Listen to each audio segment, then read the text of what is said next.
Me, and today I want to actually share some thoughts on actual thoughtfulness.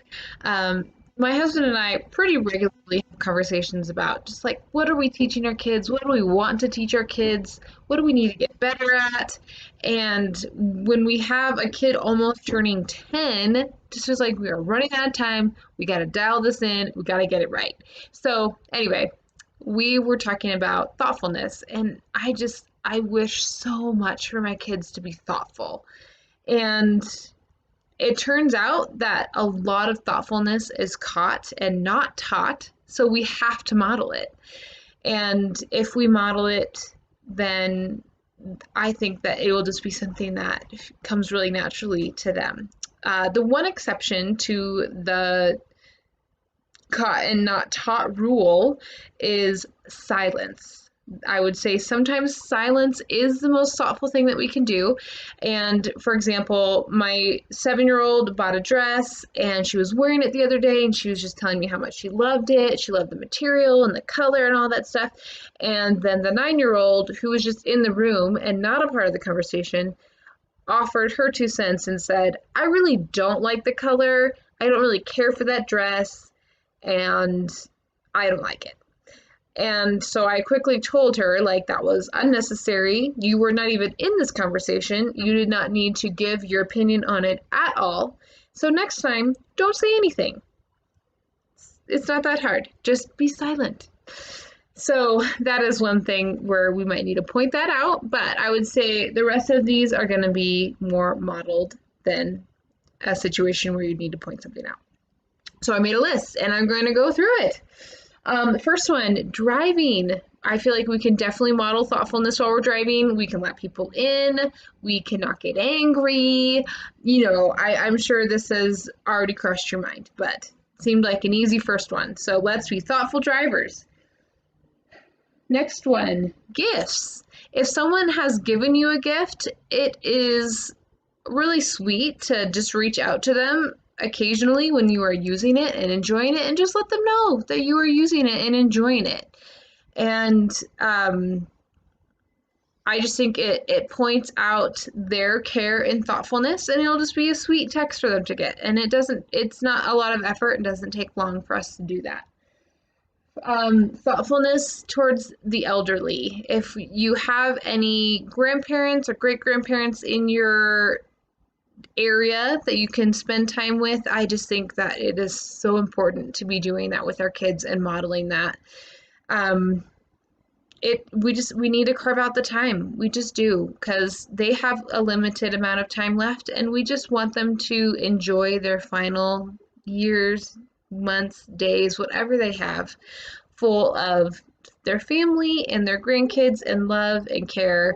And it is just a really good way to honor them. And we also just we want to model it because they're going to be teaching their kids how to be thoughtful and care for us when we are their grandparents. And we want a legacy of that in our families. We want a legacy of thoughtfulness to our elders, and it is just important. It really, really is. The next one I have down is impactful words. We can be really thoughtful to people when we let them know that they said something that meant something to us. And it is not our job to withhold encouragement to save them from being prideful. If they go to that place, that is on them. And I would just say, whenever possible, whenever someone did something impactful or said something impactful, we should let them know. Because for all we know, they could be regretting that they did that in the first place or that they said that in the first place. They might be kicking themselves for saying it like that, or who knows. But if you reach out to them and let them know that that actually meant a lot, then that's just sweet and good, and you should do it. All right, sticking up for someone else. I had this thought more so just like when our girls are in a friend group, and sometimes it can just go south, and there could be division in the group while they're playing, and we just want our kids to be sticking up for each other. We want our kids to be sticking up for their siblings, and sometimes friends might say something in a friend group circle that's just not true. And we want our kids to be like, no, that's not true. My sister doesn't do that, or she hasn't done that in a year, whatever it is. And we just want them to be sticking up for each other.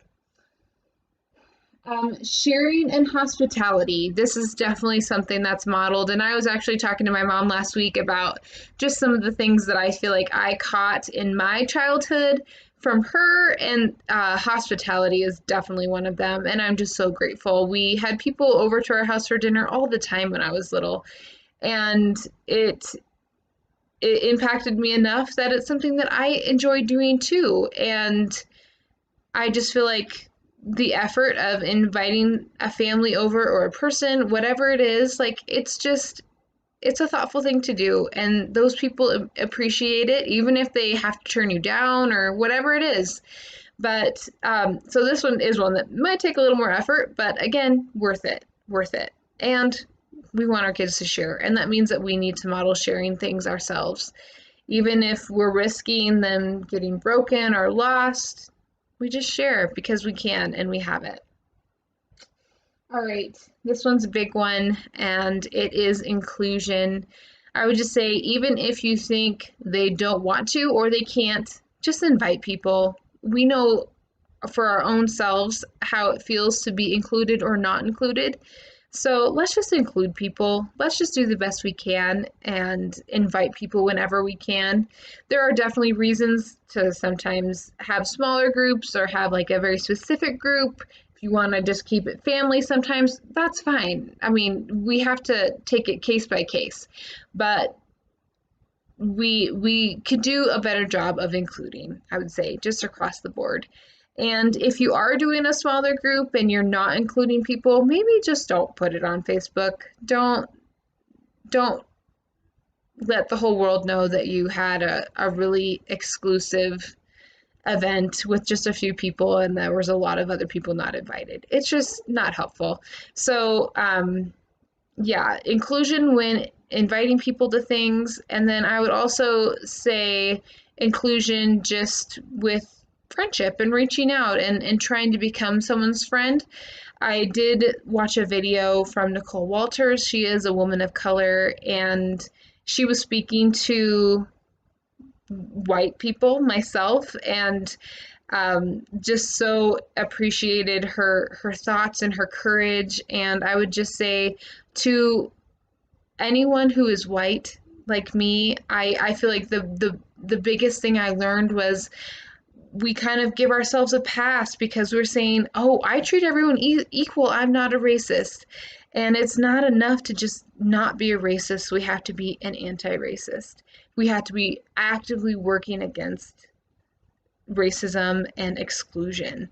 And she was even giving the example of we need to teach our kids to actually give more effort, to be more thoughtful when it comes to kids of color or any other minority group, and just making more effort to make sure that they are included in our circles and not alone.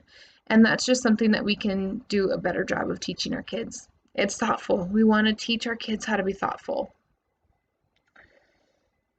The last one on my list is actually leadership. And I would say if you are in a position of leadership, you should hold yourself to a higher standard when it comes to thoughtfulness. The care that you can give the people that are following your lead can just make all the difference. And this is definitely something your kids will catch up on. And they might not have all the language around your leadership, but if they know in any capacity that you are leading a ministry or a program or have just anybody following your lead, it will just be really important for you to be modeling care and thoughtfulness. And we want them to be good leaders someday. We want them to already have a foundation of thoughtfulness to take into their own leadership someday. So those are my thoughts.